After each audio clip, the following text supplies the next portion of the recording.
Hey MVPs, RicoKnows here. Going to talk to you guys about win totals for 2024. You guys know the deal. I'm doing futures bets for the entire season or the off season. I'm doing every single Power 4 team. So when you go to the sports book, if you go look for win totals, they're right here. Scroll down, you'll see all the teams. In preparation for them to release the group of 5 teams, I'm trying to do one of these a day, every other day. So keep an eye out for it. I've already covered all these teams and a select few that I went out of order on because I saw the number. I thought it was egregious, and I'm like, yo, we need to jump on this bet. So go find the video for Vandy and all that other stuff. But there's a playlist for this on the Patreon or the YouTube. YouTube is just all under MVP locks. I can't really create different playlists, or at least I just haven't done it. But over here, we go to collections if you're on Patreon, and you're going to go to Futures Bets 2024 if you want to see all the other videos on futures bets. They're all right here. Shout out to everybody, and you guys see it. How many games is Louisville going to win? West Virginia, Georgia Tech, Florida State. Who's going to win this conference? Duke. You can see it. So, and every now and then I'll post the chart. If you want to see the chart, I always post it on the Discord server. All you have to do is connect your Patreon or YouTube app to the Discord server, and when you do that, you will see certain channels open up on the Discord server. If you have it connected to your app, and if you don't know how to do that, there's a video explaining that on Patreon. But here you go. You connect it, and then you'll see weekly and daily charts. Well, the daily one is where I put a lot of the props and parlays for the UFC fights, things like that. But right now, the weekly chart, there's the futures chart for win and loss totals. So if you ever wanted to know where the full chart is of all the teams, remember, green is a lock, black is a lean, purple is a value bet, red is a change from what I did on the video. So now here we are. We're at Miami. It's 9.5. So I got to fill it up. I'm going to put in the information, and then I'm going to put it on here. So let's go look at Miami. 9.5. I think it's a 2-unit bet. It's 9.5, and I think Miami's on the over on this. Listen to what I'm saying. And that sounds crazy, but I think it's worth it. And it's a value bet, so be careful, but I really believe in it. So we're going to go back here. We're going to talk about what are the odds on this. We go to the sports book. The over is plus 128. I love it, I love it, and I love it again. So plus 128. Excuse me. And this feels like a value bet worth making. Now, let me try to break it down for you guys and tell you why I believe in Miami this year. First and foremost, let's go look at last season. Miami won 1, 2, 3, 4, 5, 6 games, 7 games in the regular season. 7 in the regular season. Remember, conference championship, bowl games don't count. So I think there's going to be a lot of down teams in the ACC for the most part. I don't see anybody too dominant in certain aspects. I really believe in Clemson this year. But when I look at Miami, they are going to get it done. They've improved everywhere. Okay, and when you look at their schedule, it just doesn't seem difficult to me. You're on the road at Florida. You got to beat Florida. If you want to get to this 10, you got to beat Florida. I buy that. I think they can beat Florida. I think they have what it takes to beat Florida. So if I have them beating Florida, they're definitely beating FAMU, Ball State, South Florida. Now they got to beat Virginia Tech, at Cal. It's a pretty far way to go. Then you got Louisville, Florida State, Duke, Georgia Tech, Wake Forest, and Syracuse. Now, a lot of you guys might be like, what the hell is going on, Rico? Why do you believe they're going to beat Florida? I don't see them beating all these other teams, right? Because there's some coin flips in here. Nah, bruh. The only 2 games that I'm even worried about are Louisville, Florida State, and then maybe Georgia Tech. Those are 3 games. It's a difficult October-November time frame, but I really like Miami. That's why I like them. I like them. You guys can do what you want, but let me explain. Last season, their starting quarterback, Tyler Van Dyke. Everybody talks about Tyler Van Dyke like he's an NFL prospect because he has the right metrics. He looks like a quarterback should. He's from the upper Northeast. That's where he went to high school. Every mock draft is going to tell you Tyler Van Dyke is a first-round draft pick. And then he transfers to Wisconsin. Okay, so this guy's been anointed for years. Everybody thinks he has pro traits and pro metrics. Every time he gets on the field, he's anything but a pro.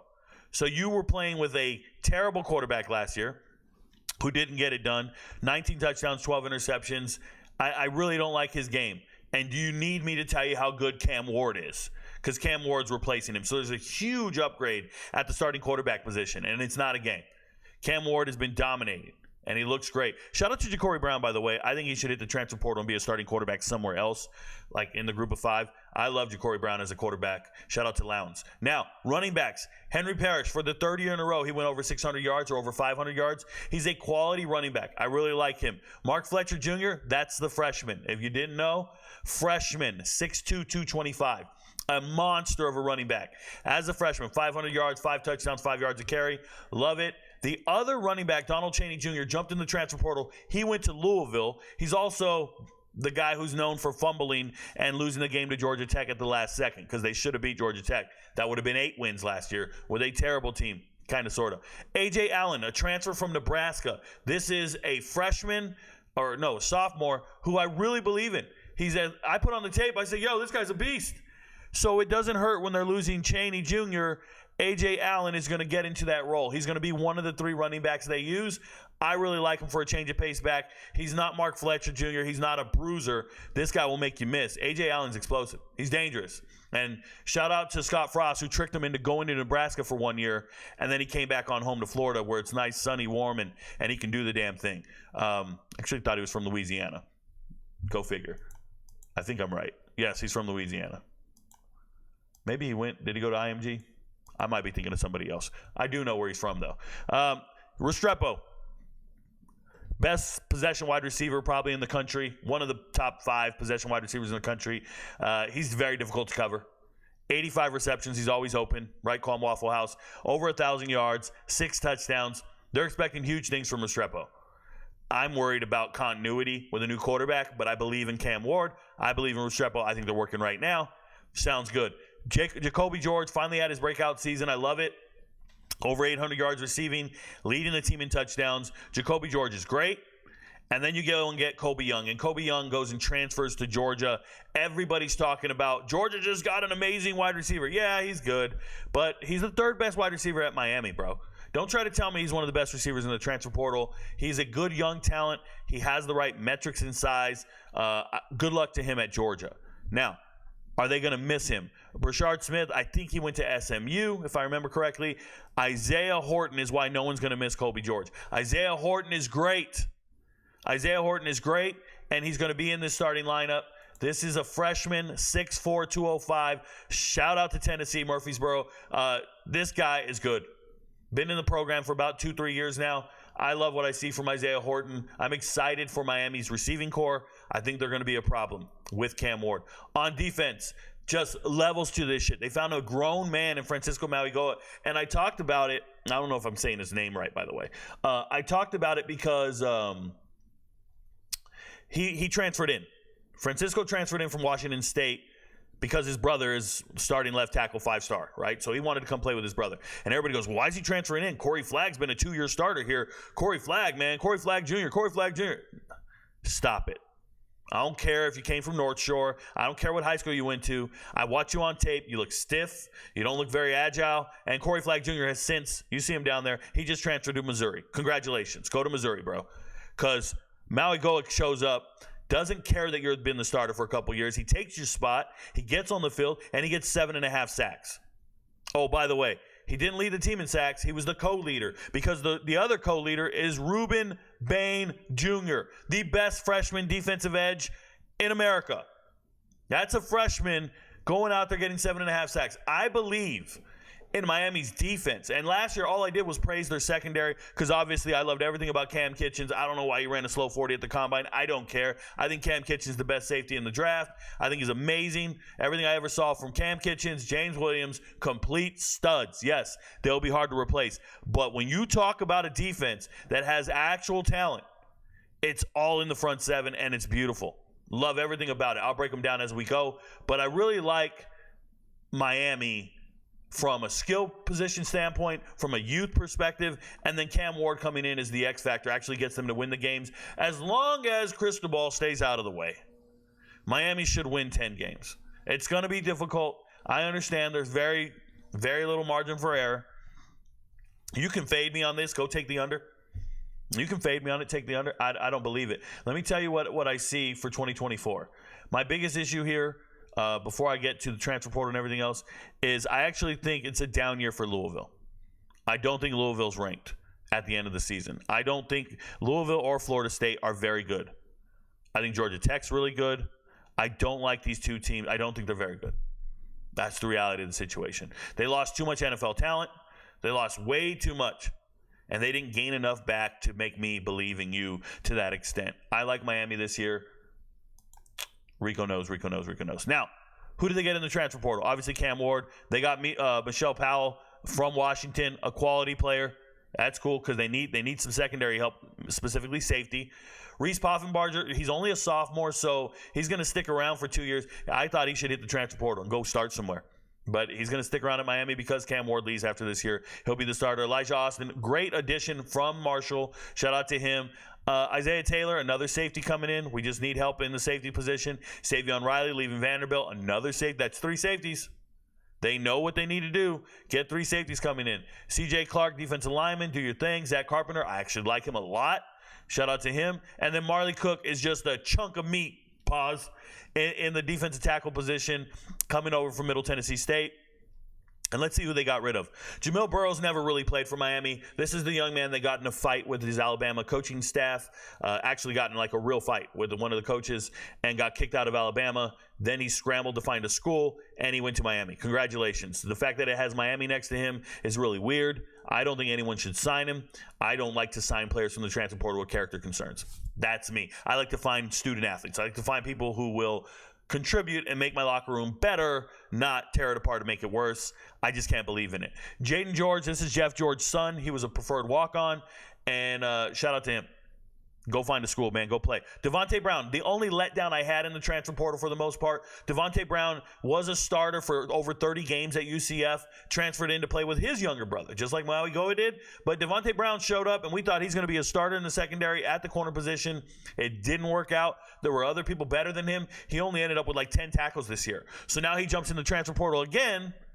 And where does he go? He goes to Florida State, which is just dumb. You can't play at Miami, but you can magically play at Florida State. That doesn't make sense to me.